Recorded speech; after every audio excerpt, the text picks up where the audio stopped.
Thank you so much for coming this evening to the Spoke Club, to the first edition of the Blink series. My name is Jackie Marculescu. I am the cultural curator here at the club. We're looking to expand what we do here and the reach we have to further individuals, of course, in the arts, which is what we stand for and is the foundation of this organization, but also the tech industry. We see that the art and tech obviously collide and overlap. I'd like to introduce the person who has spearheaded this series and will introduce everyone else, Tom Barker. Well, thank you very much, Jackie, and we're delighted to be co-hosting this event here this evening. It's the first of 6, all going to have interesting themes. This is a collaboration with the Spoke Club and Six Trends. We're a digital consultancy. And we also have, Six Trends has our nominated charity for the series, which is Gilders Club, and Pat is here, Pat Brown from Gilders, the CEO, and Lee Rennick, the development director. I'm going to do a little intro to terrify you and alarm you and excite you about the theme this evening, Innovate or Die. And we'll then go straight into some questions with the panel. And just before the break, Pat from Gilders will introduce a little video, tell you about the pledging options, and then we'll reconvene to continue questions and discussion with the audience. I'm the president of Six Trends, and I've got, I'd say, a couple of toes still in academia. I've been in academia on and off for many years, but right now most of my stint is the commercial sector. The panel here, really excited to have Scott, president of Stone Canoe, in fact a graduate of Vocad University, a fantastically successful agency, part of the CHR group. Mila Deshef-Tweddle, many of you will know Nord City, probably one of the prime thinkers in this sector and has been putting out some really interesting reports over the years. Lucie Lalumiere, Vice Chair of Interactive Ontario's Interactive Digital Content Trade Association and also Principal of Lalumiere Media. Ali Mazelek, Canada Research Chair at Ryerson University, Digital Media and Innovation. Stephen Pelgert, who is, I was going to say representing IBM, he's representing himself, but he's also an important figure within IBM. Development Ecosystem Manager. And there's yourself. So let's just have a look. Google Analytics told us the audience is gender-balanced mix of mostly young and middle-class, tech-savvy, international, metrosexuals with an interest in lifestyle, entertainment, and very mysterious this, not looking at anyone in particular, but dating as well. So very interesting how these footprints come up. If we look on, so everyone in this room is data to a machine. And whether it's Clout, which some of you may have played around with, that tells you what your presence, your impact is on the web, or whether it's Google, which you're all familiar with, or some of the other commercial services, Alexa and Quantcast, which will tell you all sorts of things about people's profiles and demographics, et cetera, et cetera. A lot of people forget that they are always being tracked unless you say no. So this, I just looked at Google tracking this afternoon, and it had where I've been in the last 12 months. And so that information, it's not just with Google. Google are making money out of that. That information is spread across the web. You'll see how detailed it is. This is the area of the Danforth where I live, and all the dots show where I've been recently. And even more alarming on Google tracking is I had a look on Saturday. I went for a walk down to the park with my granddaughter. It tracked that. And it gave me a timeline, and it's even told me which pictures I posted at particular points during the day. So I hadn't realized I'd enabled all of that. But if you haven't switched it off, then in some ways there's no point, because like, one way or another that data will get distributed. Why prepare for the digital tsunami? Well, the metaphor I like to use is, well, Noah, he didn't build an ark because he thought it was a fun idea. He built an ark because God said that everyone was going to get drowned.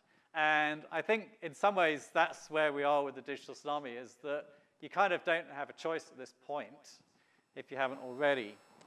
We're also digitally dependent, and I think it's going to be interesting in a way when we have a generation of kids who have grown up with all the devices and all the VR and the AR that is around. But look at this. It's become a teddy bear almost. The cell phone has become an adult's transitional object, replacing the teddy bear for comfort and a sense of belonging. I love the word paracosms, and it's a beautiful word. It's about creating imaginary worlds. Okay, so Harry Potter's world, or I guess Star Wars, that's coming out soon.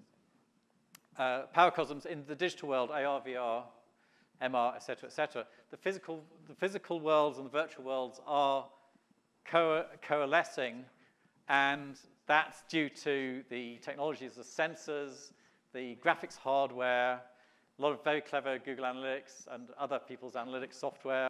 These digital paracosms, these imaginary created worlds, are now extremely convincing, and for many, preferable to the real world. It's also happening within cities in the context of smart cities. Generation Z kids, and Douglas Copeland is in the audience back there, so responsible. I think we're on Z now, aren't we?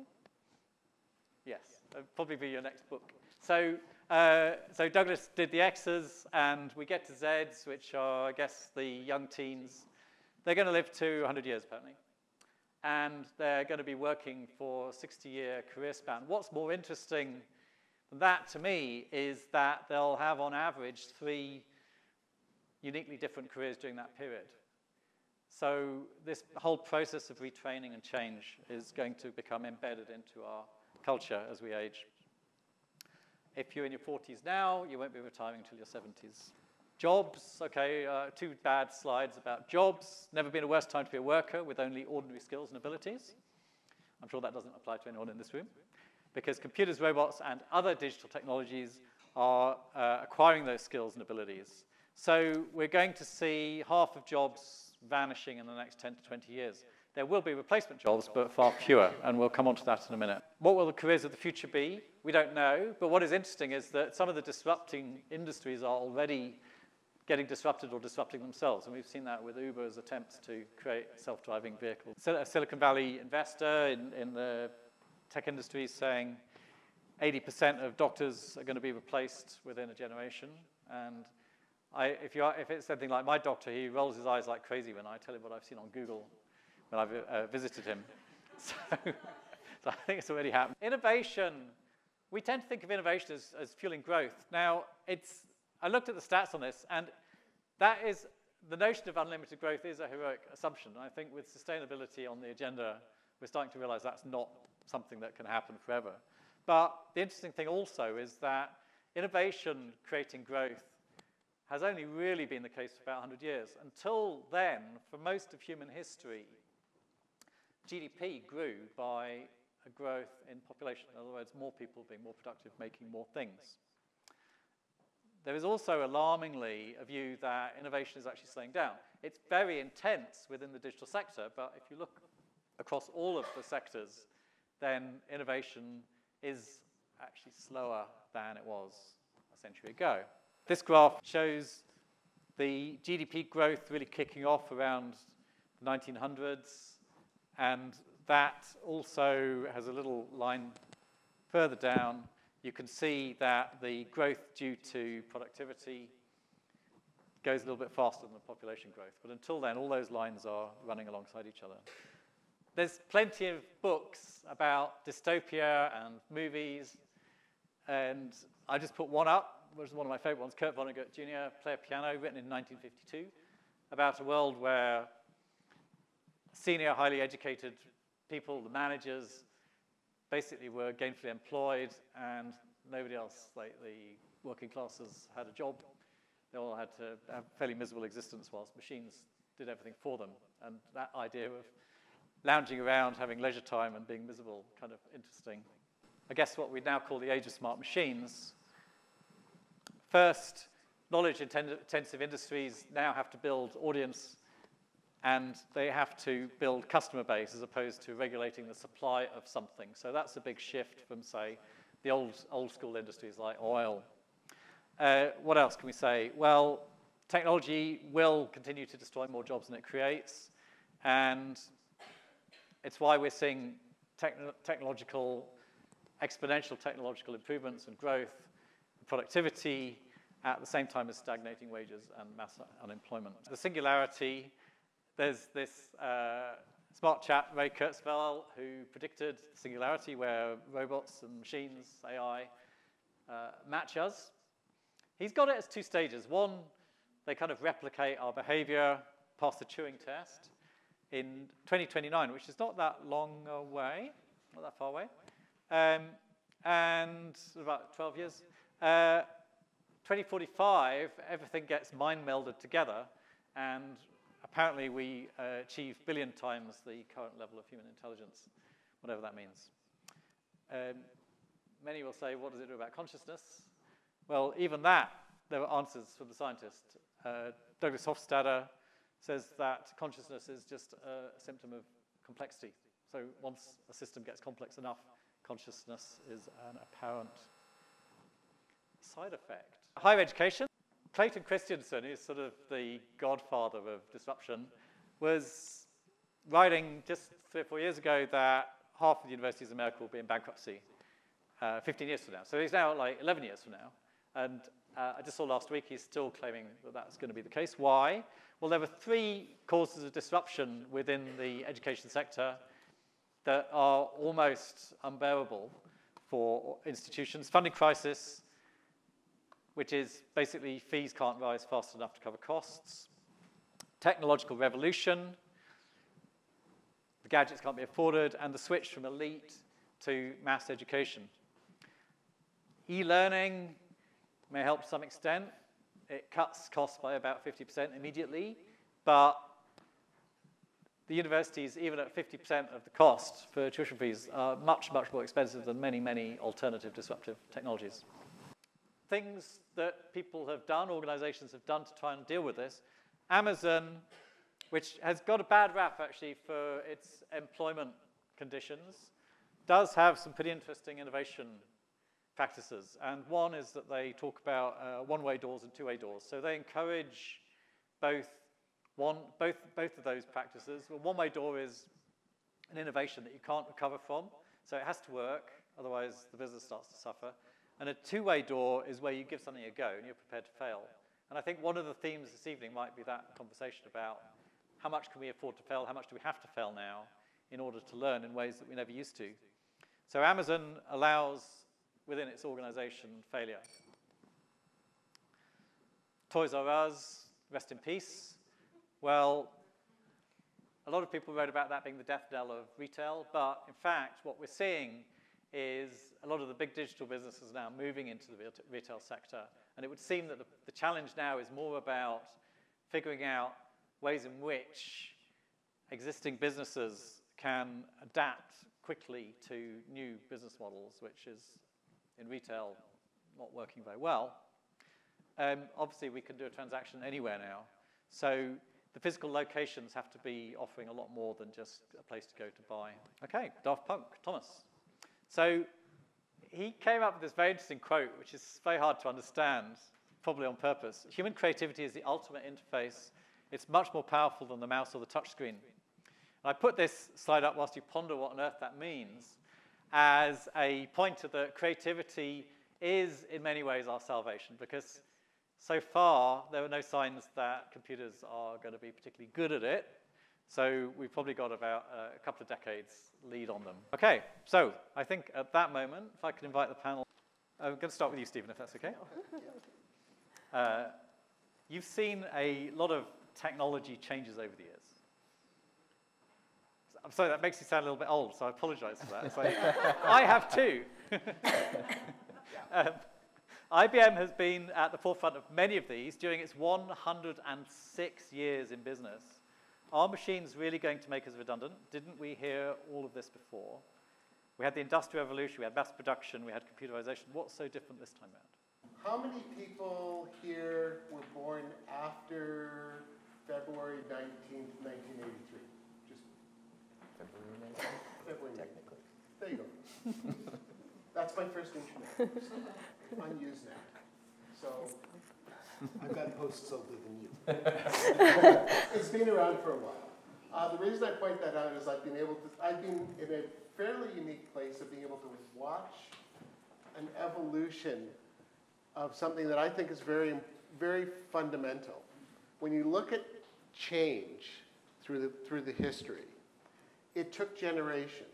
So the printing press was 1440, and it was a textbook. And, you know, the Bible everybody thinks about was 20 or 30 or 40 years later than that. The fact that it eventually became populist led to Martin Luther, to Calvinism, to everything else, but only generations later, 3 or 4 generations later. If you look at the Industrial Revolution, that took place over 2 or 3 generations.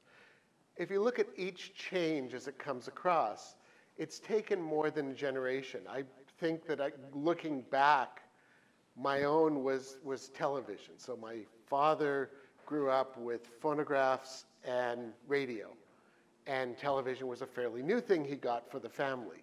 I'm a television kid. It created a bit of a gulf because they're very different. One, the visual medium changes the way you think, changes how you look at things. I was 5 years old when Kennedy was shot. I still remember that. I was, happened to be watching it on TV. That would have been a radio broadcast. It would have had a very different impact a generation earlier. So you look at how that's happened, and then we look at the internet.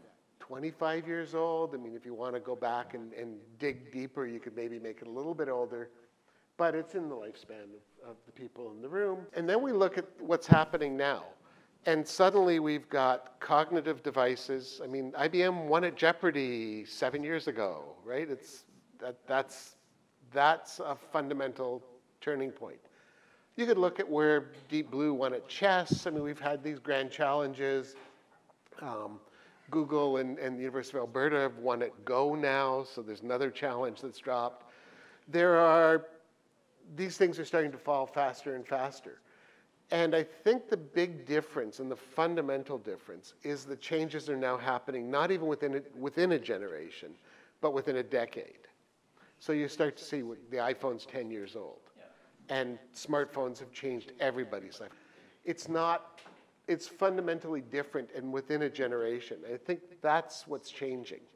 So your backup job isn't a taxi driver anymore. Uber finished that one off. Your backup job isn't an Uber driver because Uber placed an order for 25,000 autonomous cars. So you know that one's going. Your pizza delivery, well, that's coming by drones in Silicon Valley right now. The single largest job category in Canada is long-distance truck drivers. Elon Musk is finishing that category off.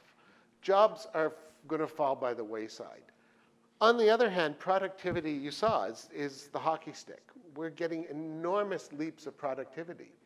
So the fact that Canada and a few other countries are starting explorations into guaranteed income of various sorts is one step toward addressing the challenge that this is going to pose to society. What do? How many people saw the movie WALL-E? Yeah, there's got to be more hands. Probably the same ones that are younger than. You remember the WALL-E people? They all lay around on beaches and gained weight and whatever. Maybe that's the next generation. I don't know. But we're at the point now where you can actually imagine that coming about. So that I think it's fundamentally different. I think the big difference is the rate of change is accelerating. And whether or not it's this, I don't believe in most of the singularity stuff, but I'm really looking forward to the fact that I'm going to have a chip that remembers things before I start really forgetting everything. So let's go on to Ali. Okay, let's talk about the singularity. Stephen's touched on that. He's got questions about it. So Ray Kurzweil is currently Google's Director of Engineering. As we saw, according to him, the computer's going to match our intelligence in 12 years. He claims 86% accuracy on his own predictions since the 1990s.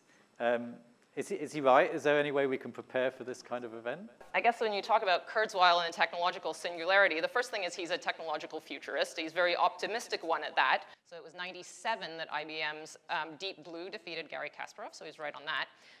He also predicted that, also in 1990, that PCs would be capable of answering queries by accessing information wirelessly via the internet by 2010, so he's right again. By the early 2000s, he was predicting that exoskeleton limbs would let the disabled walk, and there are indeed companies like Bionics and others that now have technologies that do that kind of thing. In 99, he predicted that people would be able to talk to their computers and to give commands by 2009. So looking at 2009, natural language interfaces like Siri or Google Now, they came a long way, though I think arguably anyone who uses those interfaces on a regular basis for doing sort of everyday stuff can hardly argue that these interfaces are still pretty stupid. At the same time, computer displays, he also argued, would be built into eyeglasses for augmented reality by 2009. And it's true that by 2009, lots of research labs, like my own, were working with head-mounted displays, and actually well before 2009. And Google started building Google Glass prototypes, I think it was around 2011. And those are, so that's not far off from his 2009 prediction. But then again, we all saw what happened to Google Glass when it made out into the real world and out into the wild. In 2005, he predicted that by the 2010s, virtual solutions would be able to do real-time language translation, so that you'd basically be able to wear your Google Glass-like AR glasses, and as you were speaking to someone who was speaking to you in a foreign language, subtitles would appear explaining to you, like giving you the real-time direct translation. Well, last spring I was in Japan, and I tried to get Google's AR translation app to on my phone to tell me the instructions of the washing machine in my Airbnb, and it gave me a few options, like button choices such as you can select Moon Party Water or Wonder Bubbles, along with a bunch of others.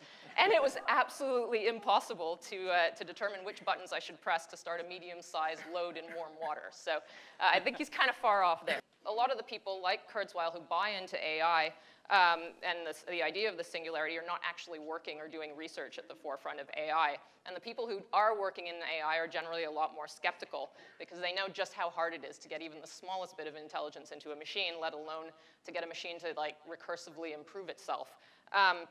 Another important point is actually just how far, so you talked about in your slides at the beginning of consciousness, and so we are actually pretty far still from understanding how the mind works. So technology is advancing really, really fast, but our knowledge of concepts like intelligence, consciousness, and what the human mind even is are really, really infantile at this point.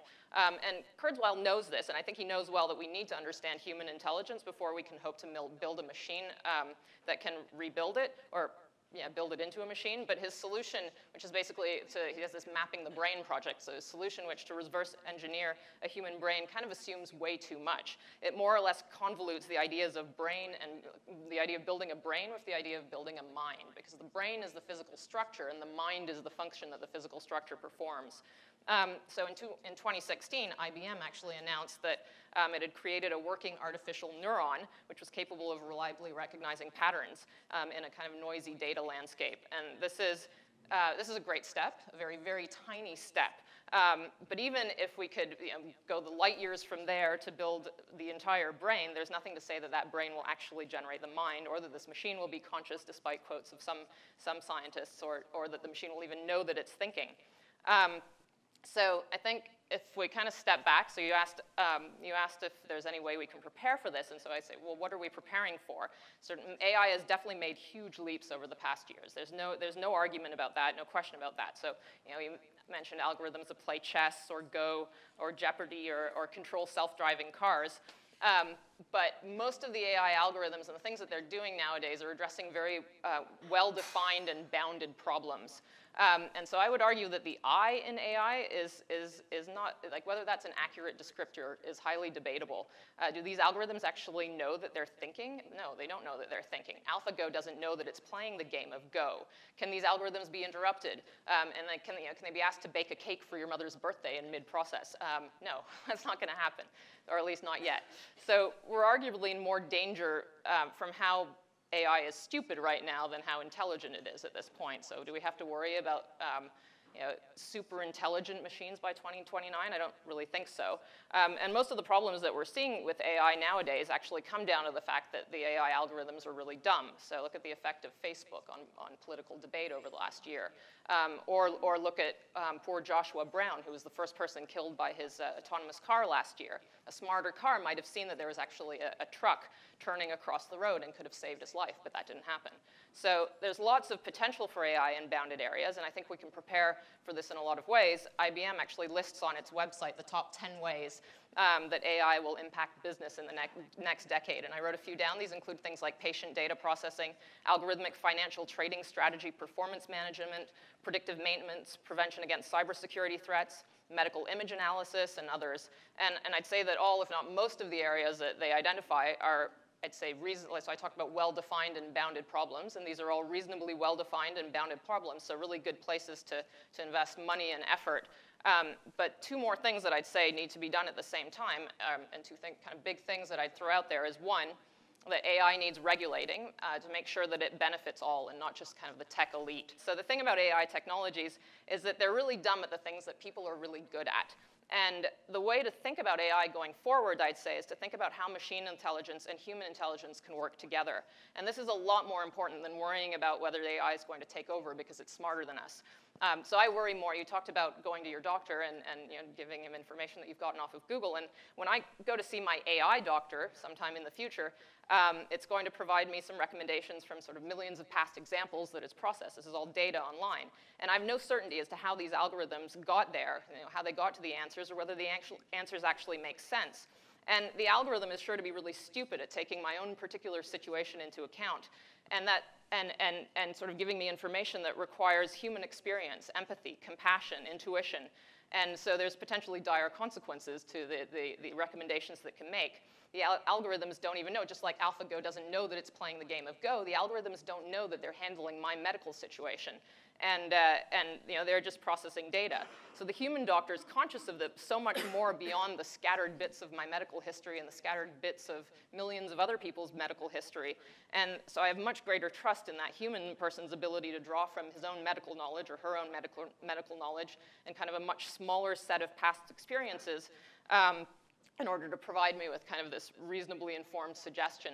And sort of most importantly, to have a conversation with me about it. And I think that the human doctor with the AI at their hands, a collaborating AI, is actually theirs where there's the potential to have something even greater that's like more than the 1+1. So it's I think a partnership between the human doctor who can make informed judgments and has intuition and has human empathy and compassion working together with an AI who can process vast amounts of data that a normal single person wouldn't be able to manage on their own is where we have to be putting our efforts into AI. And I guess this is where I put in the plug for my research lab, because that's exactly what my lab works on, looking at human-computer interaction, but how we can design and build interfaces that leverage AI techniques into allowing us to make informed insights from large amounts of data, but not necessarily taking what the algorithms give us for granted. And I think that's kind of what we have to be looking toward in the future.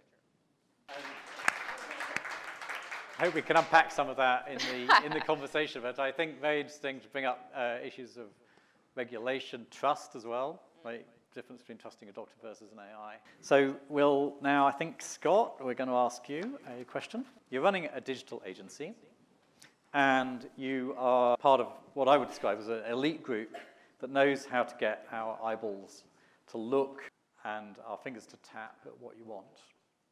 How much of your art is now technical analysis, and how much is old-fashioned creativity? Could you imagine a machine creating a better advertising campaign than a human, for example? So, very interesting question.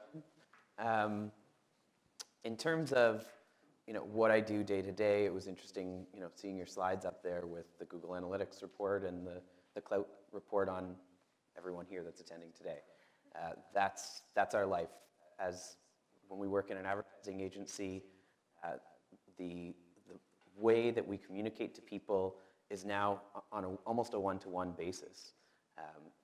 Legally, you don't go less than 1,000 people because of private information, but it's now more about, I'm talking to these 5 people that are all in the market to buy this specific car or travel to this specific destination because they've gone in and they've searched these things, and we as advertisers, we get all of this information at our fingertips to be able to reach the right person at the right time at the right place.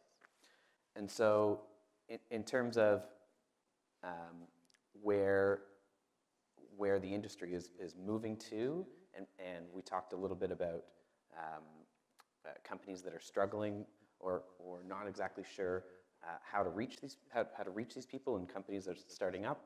It's really the understanding of this data that it is what's going to bring a new revolution to a lot of these companies to be able to work with smaller budgets and smaller teams. Those are all big components to that. We talk a lot about creativity and how does that apply to things. So at the start of my career, I started my company in 2005. And to give you some sort of digital context, YouTube was founded in 2005. So prior to that, you know, we didn't have a singular place, or there was a fragmented bunch of places to go and consume videos. You know, now, you know, if you want to listen to any song, watch a music video, learn about something, you know, YouTube is this amazing resource. But the world was very different in how we consumed information, how we learned. We went to university, we studied at colleges and high schools, and there were courses and online courses of papers, but now you can go on and learn about absolutely anything you want. You want to start a farm, if you want to start making shoes, there are people there that are making these how-to videos, and those elements, how that applies to advertising and marketing communications and creativity, is that you've got all these different data points on these people. And while that can be very scary, and sometimes it's very scary in terms of understanding how much Google and Facebook actually know about us. I mean, they know everything. And if you think that that's going to change or you're going to be able to avoid it, the truth is you're not. That your face is going to show up in someone else's photo. They're going to be able to pinpoint those people.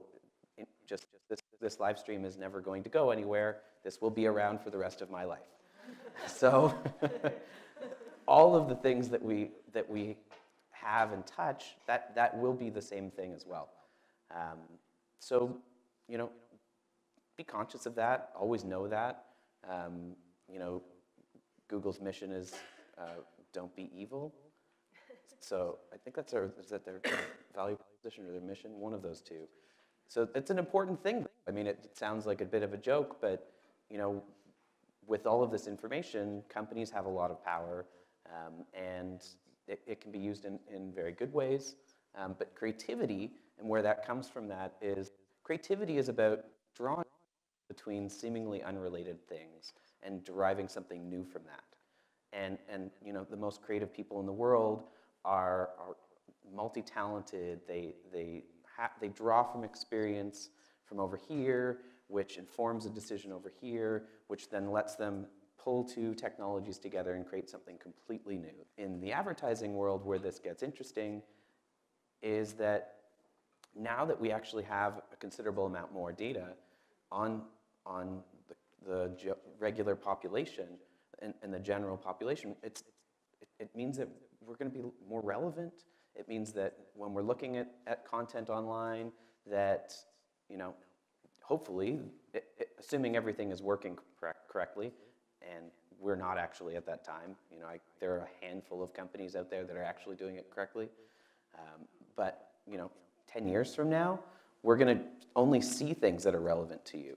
You know, when something breaks at home, a discount for that specific product may be presented to you, and those are interesting ways that you can start to be creative. And do I think that computers will be replacing our creativity? I don't think so in the foreseeable future. I think there's a strong component of human intelligence, experience that is not going to go away. One of the things that humans are incredibly talented at is calling something a fake, and we all experience that. You know, you've seen. Let's go back to the YouTube example. You see videos where people are just superimposed over something, and just even the slightest little bit thing is off. The light is off just a little bit. You're like, oh, that's photoshopped, or oh, that's fake. We have an uncanny ability, and that stems from a survival element. You know, you see something hiding in the bushes. If that doesn't look like a bush, you know, you want to be able to recognize that really quickly, because it might kill you if you're out in the bush. You want to have that ability to be able to survive. And so we have this ability, and I think creativity and those elements can be developed on a basic level, and we use AI and computers right now when we're running advertising for travel for an airline. You know, we're in Toronto. If I'm searching for Toronto, or if I'm searching for Cancun or a hotel in London, we can now use an ad that will show up on my device. If I'm searching it on my phone, it'll show up on my laptop at home for a flight from Toronto to London or from Toronto to Cancun, and it presents me with the price, and maybe it's a discount going on because it happened to be Cyber Monday, and they knew I was searching that last week. So that's where we're utilizing AI, and that's where we're at today from that perspective. But is it going to come up with the next great idea? It's certainly not for a considerable amount of time. And I think that's actually a great opportunity for everyone. We talk about, you know, the jobs disappearing because of automation and computers, but creativity really is one of those things that will be the strong element that humanity will be able to embrace. And I think that's a really exciting thing. I think the more that individuals and people can embrace creativity, can learn about different elements, and learn about completely new skills and draw those experiences in, it's not quite as dark of a future and a bleak future that it could be painted out as. Does that answer? That's great. Well, that's really insightful. Thank you for that.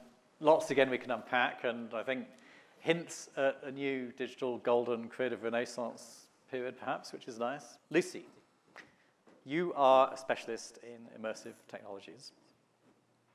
I've tried VR headsets, like many people, ended up feeling pretty dizzy. But the industry is investing $14 billion this year in this tech. So something is obviously going right. What are all these various reality technologies going to do to the way we live and work? What's happening is going to stay. VR and AR is there to happen. There's no doubt about it.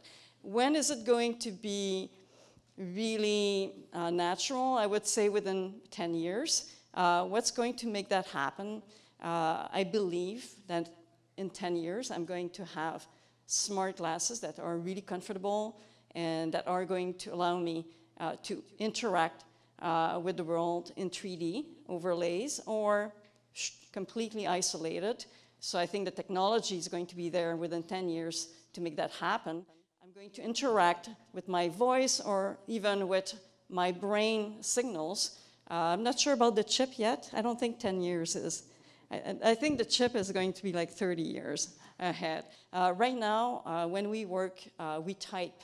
We're starting to talk more to our computers, but we do a lot of interaction with our hands. In the future, we'll be able to do that with interfaces appearing in our eyes or contact lenses or even, you know, if Magic Leap, which is a company that has $2 billion in funding, if they get to their technology, we're going to have basically stuff projected in our eyes.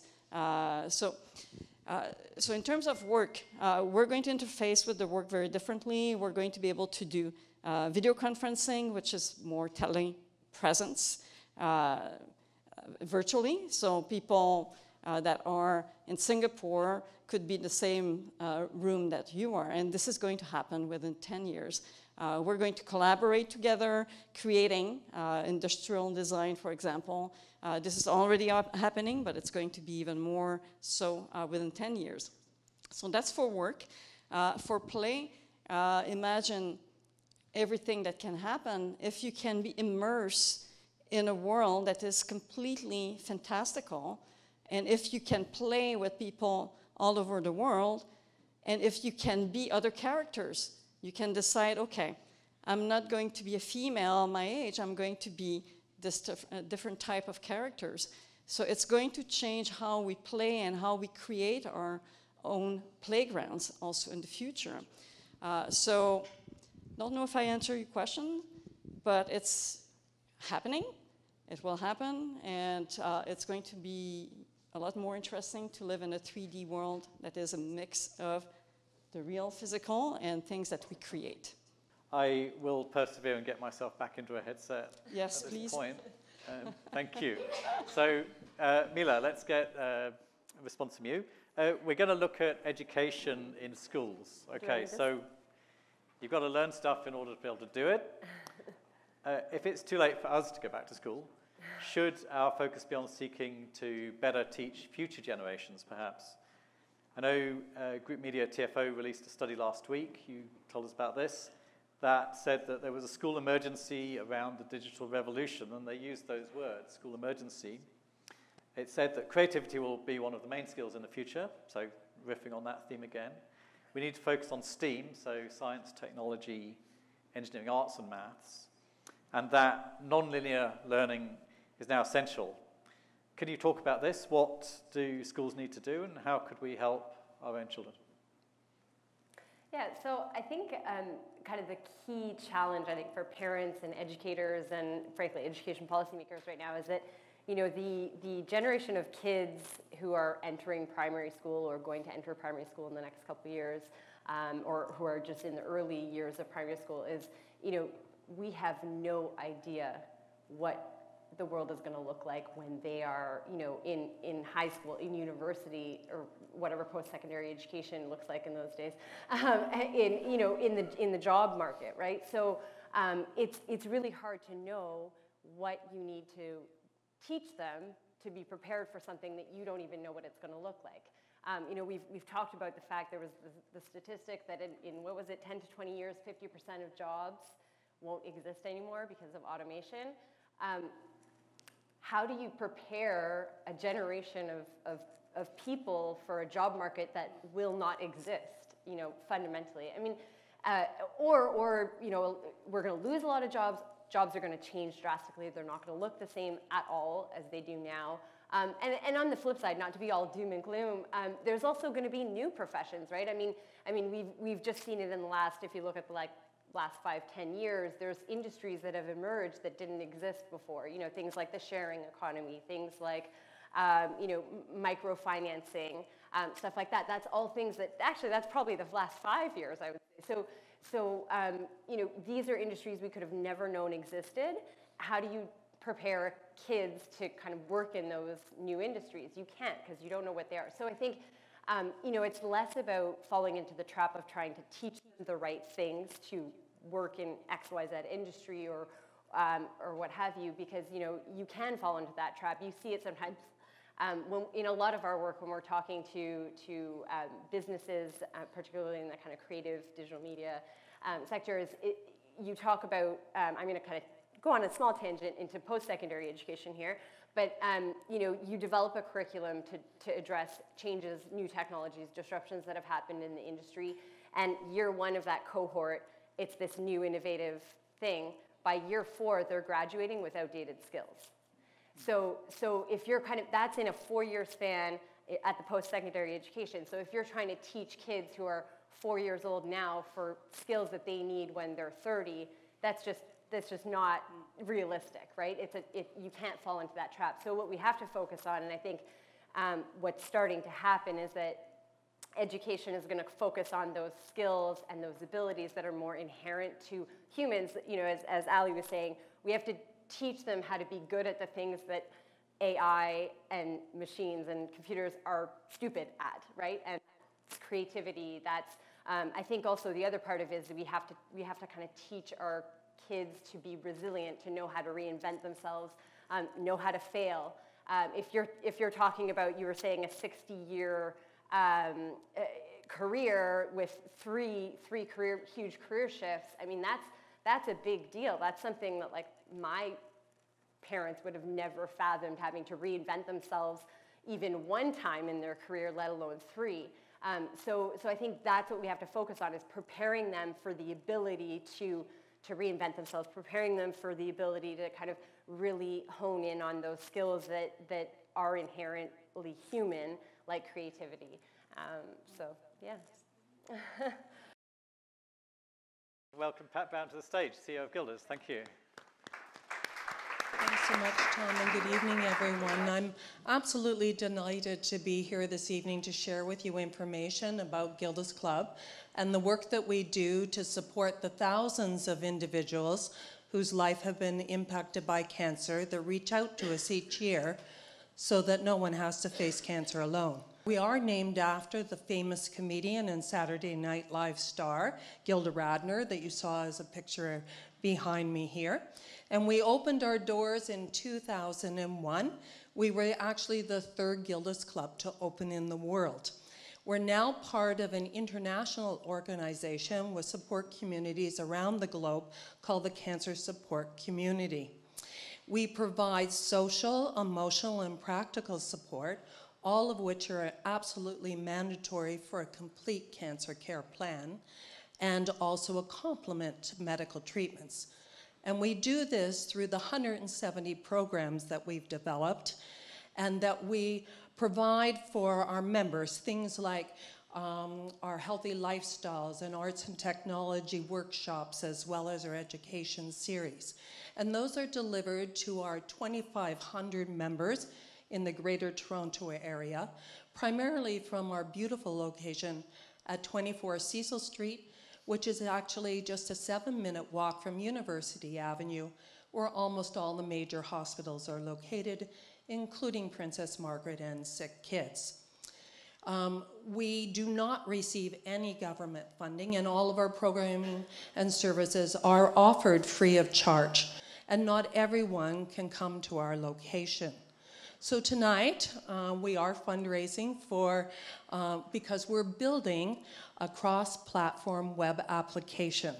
And it's to push out live learning, to push out symptom tracking tools, scheduling, member services, and calendars of events.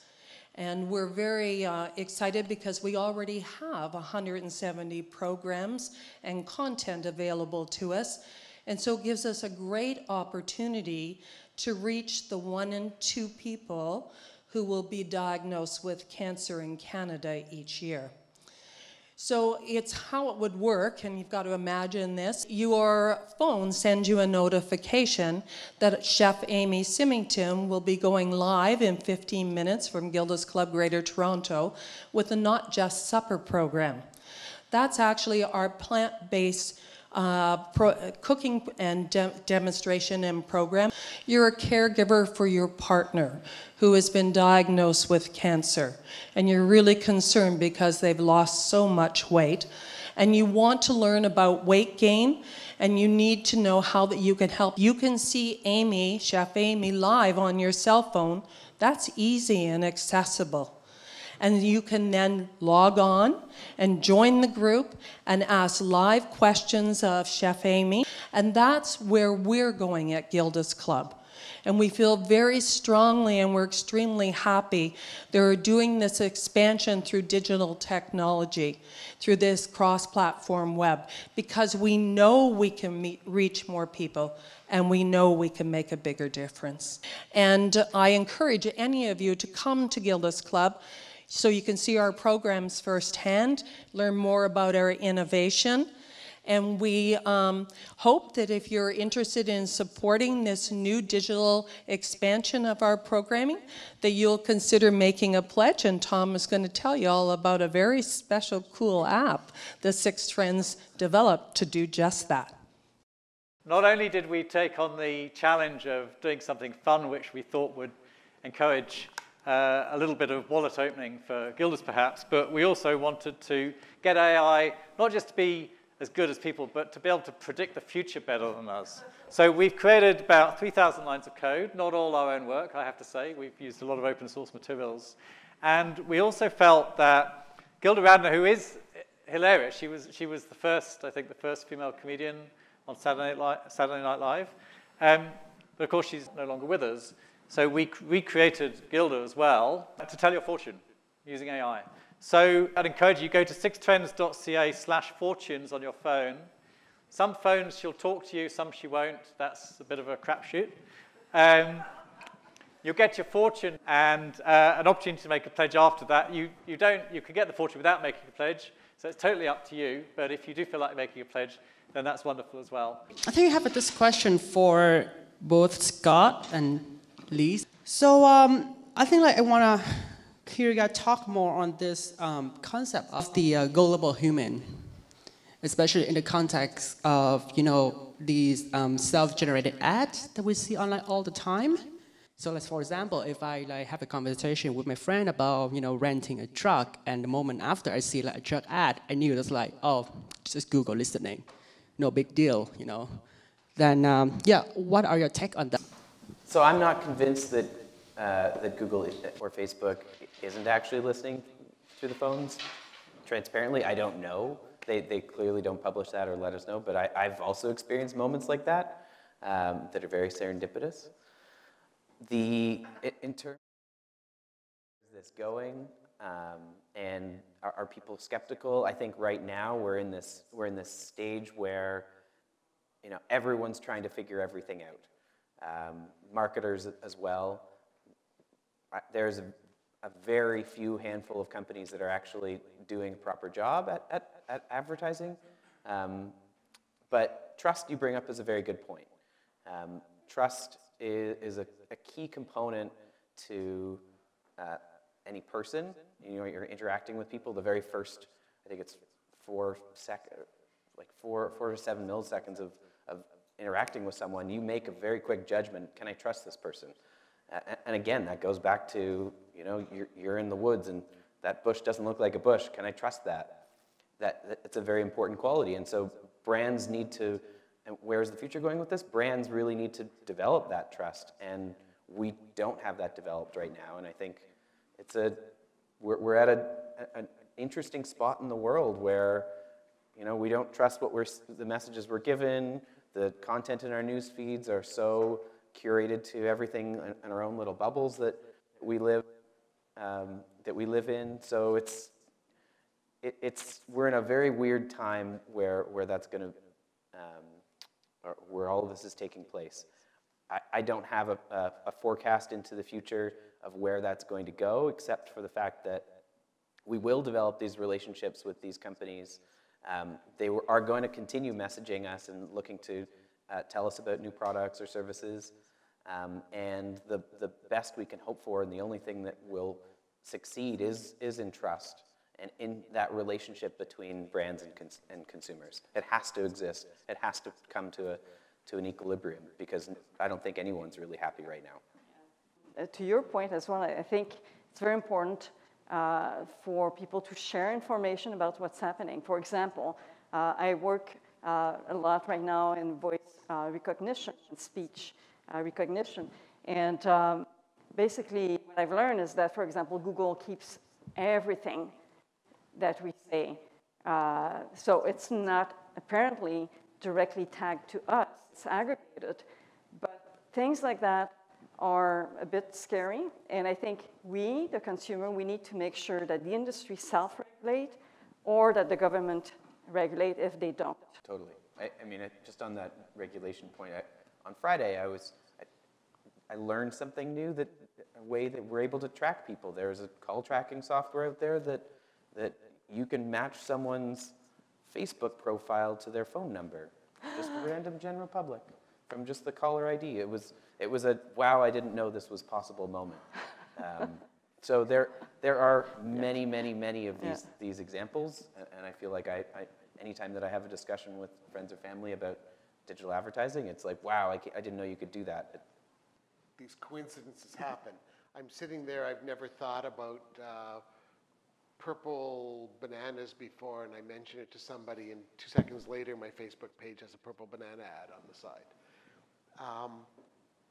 The odds are very good that two things are happening there. First of all, the reason I think this is because I know the capacity these companies have to deal with the technology. They don't have the capacity to listen to every phone call. The NSA does. The NSA is not feeding Google or Facebook yet. They make an offer to Trump, it might happen, but that's a different problem. What's happening is twofold. One is something made you think about purple bananas.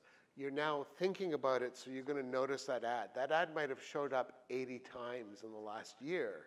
You never noticed it. You'd finally noticed it because you just said something.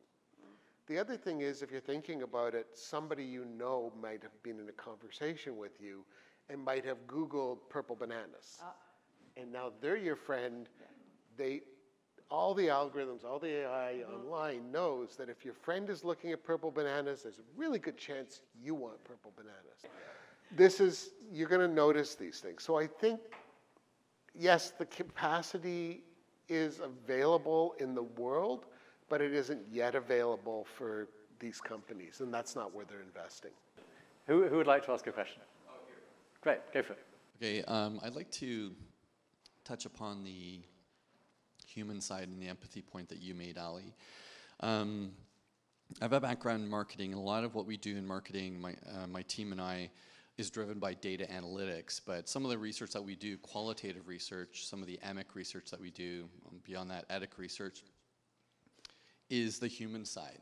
And often we see people as data points, and those data points really are reflective of behavior.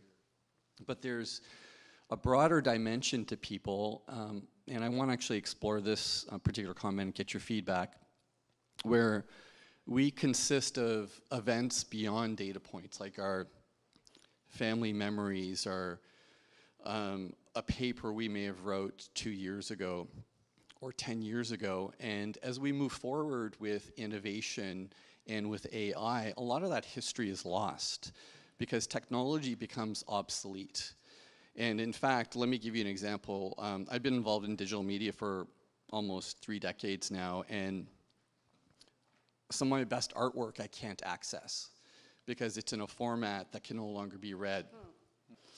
So I'm just wondering what your thoughts are in terms of obsolescence of the human side of memories, of business data, of resumes that AI or our innovation would be addressing, because if our obsolescence is being compressed based on updates in terms of operating systems, what about the history of who we are as people and the artifacts that that define who we are?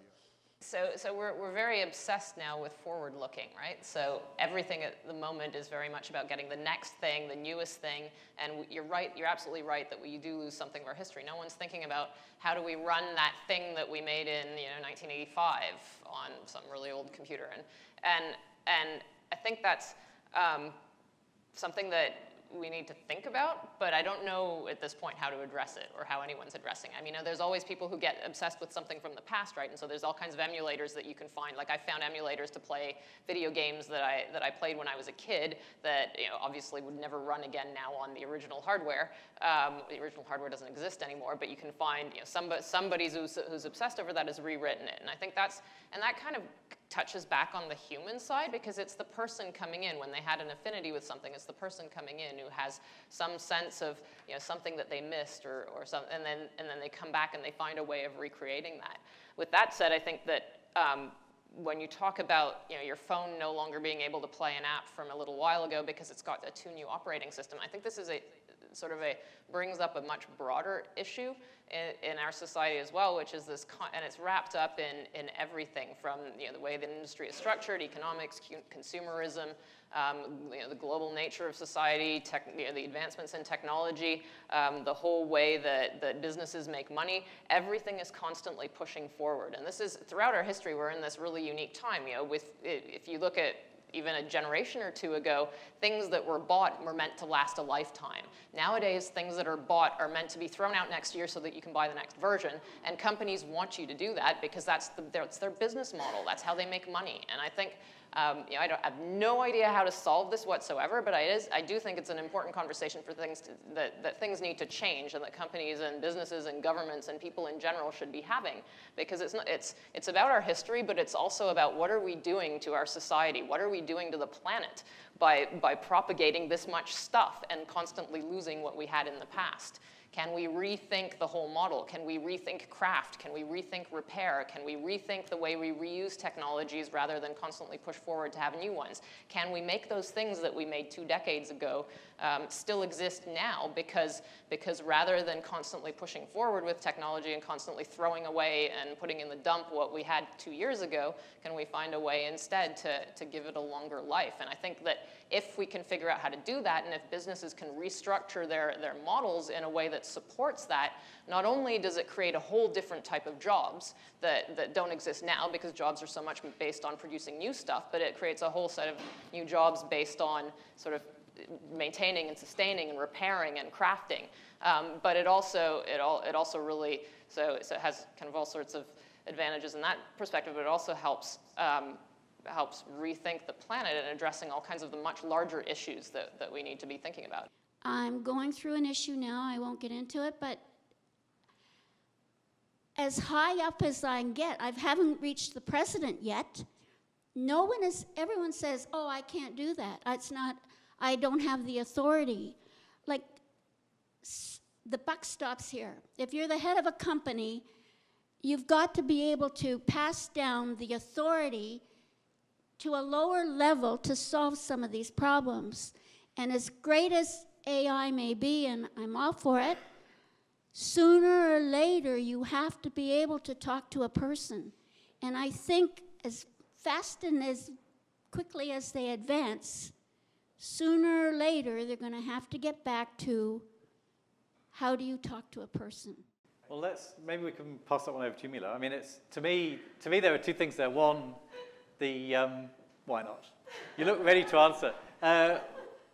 One is the human interaction, and the other, to me as well, is, and I have witnessed this in some of the big tech companies I've spent time in, like Facebook, Google, where the workforce inside those big organizations is weirdly de-skilled. Like, most people within those organizations can't do anything smart.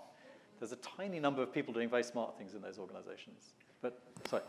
Yeah, I mean, I guess I could take this in a couple different directions, but one, just to touch on what you were saying, is, going back to what I was saying earlier about making sure that, in early education, we're teaching skills, and Ali mentioned this in her first question as well, was emotional intelligence and kind of critical thinking and creativity and stuff like that. And I think as our kids, are becoming more digitized, and they're so immersed in that world, they're losing those interpersonal skills. And so I think it will become important to kind of bring that back into the education system to make sure we're not losing that, and to make sure that we're developing those particular skills that we really can't lose. Otherwise, what's the point of having humans, really, I guess? But to be really dystopian about it. And then another thing is, what's an interesting thing that's happening that we haven't really talked about it is, as I was talking with my colleagues about this, is as we kind of become more digital in all of our interactions and in our sources of entertainment and things like that, an interesting thing is actually happening where, analog experiences and in-person experiences are kind of being elevated to this status of kind of just being very special and really prized. And so that's an interesting thing that sort of, you're seeing it a little bit with, they talk a lot about how kind of millennials are, and even younger generations are kind of going back to paper books. There's a lot of talk about that, about how, and not because, it's an easier format or whatever, but because there is something, special about that experience of going back, things like live performance.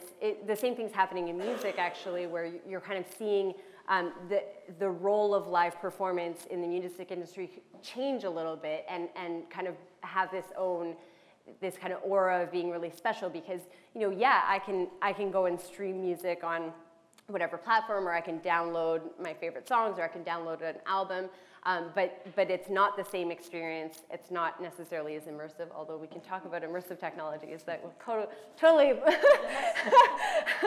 counter everything I'm saying, but there is this, I think you're kind of creating, you're making those analog experiences, those in-person experiences a little more special.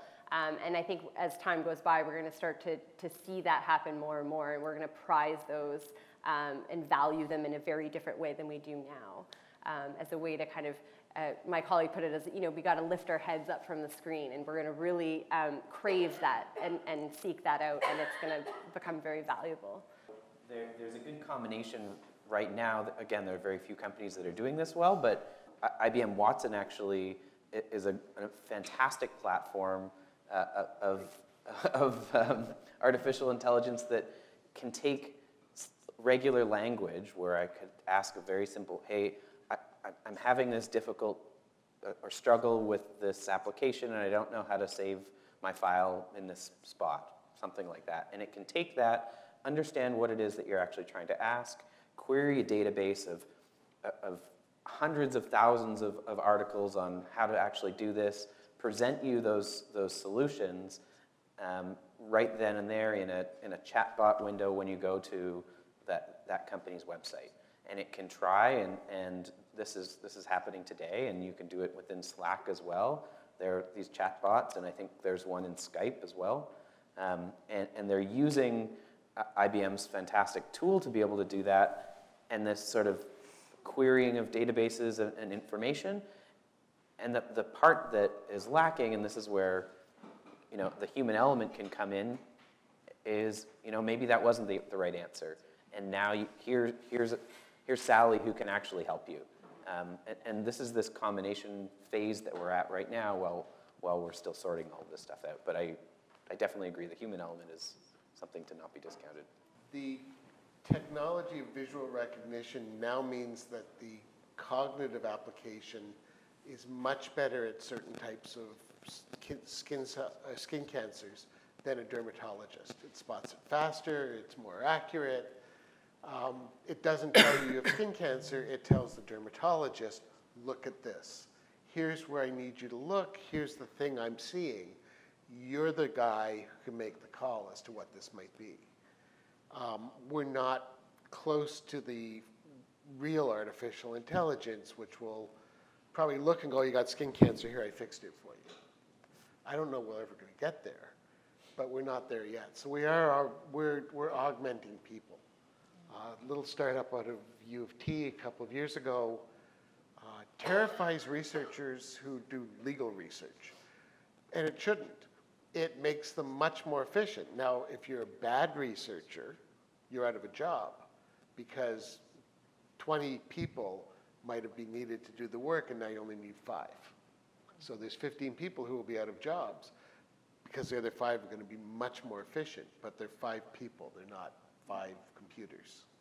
So. Kind of building on that, a colleague of mine at Georgia Tech, which is my former institution, was using Watson as a teaching assistant in his courses. And the challenge that he came up against was that Georgia Tech was moving some of its courses, especially in computer science, to an online platform. So suddenly he wasn't dealing with the 50 to 100 students that he'd have in the lecture hall, but suddenly thousands of students, and how to handle the questions, him and the small number of TAs to handle the questions from this many students.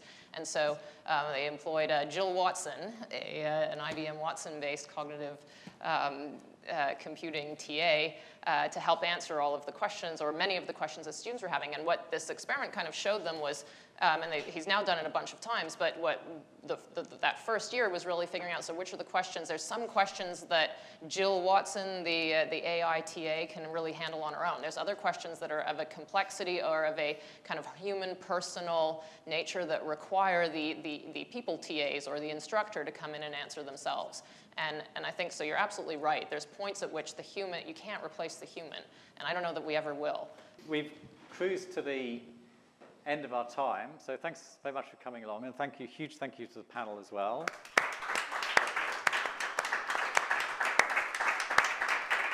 And I haven't prepared, so I'm just going to throw something out there for them to do as we head off. But in 20 seconds, I want each of you to give the audience your recommended best tool for surviving the digital tsunami, okay? And maybe I should start since I've just posed this question. I think I would say, look at what your kids are doing. because they're now the best teachers. Okay. Ali?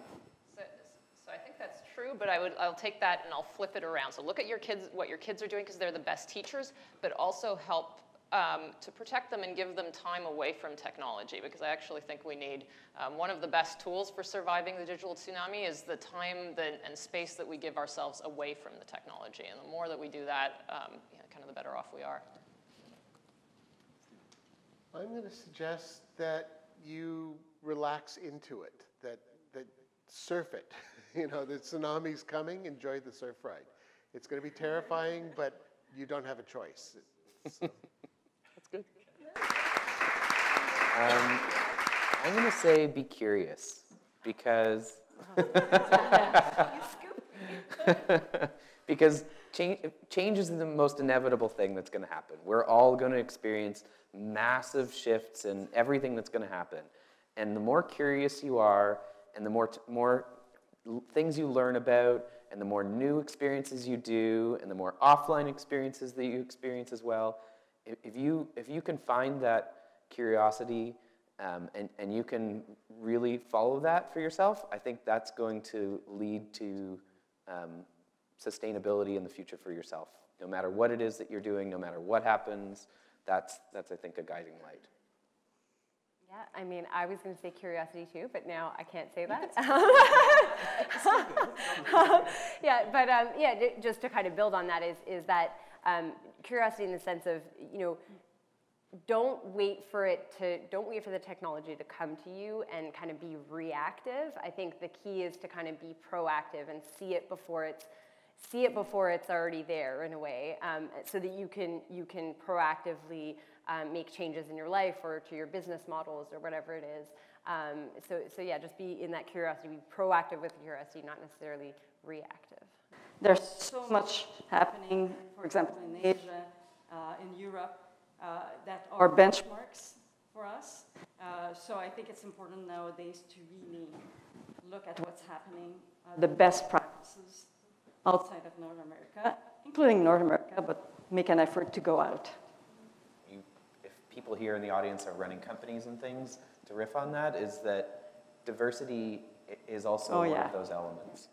Having a diverse team of people, surrounding yourself with diverse groups, things that are unexpected, it draws back to the curiosity element, but having all of those unique experiences together really makes such a stronger team, such a stronger company, and I think thankfully in Toronto and Canada, we've got a very diverse country and diverse city, and I think that's our strength, and I think that's something that everyone can focus on in their lives a little bit more. Okay, I think we're going to give Ali the last word.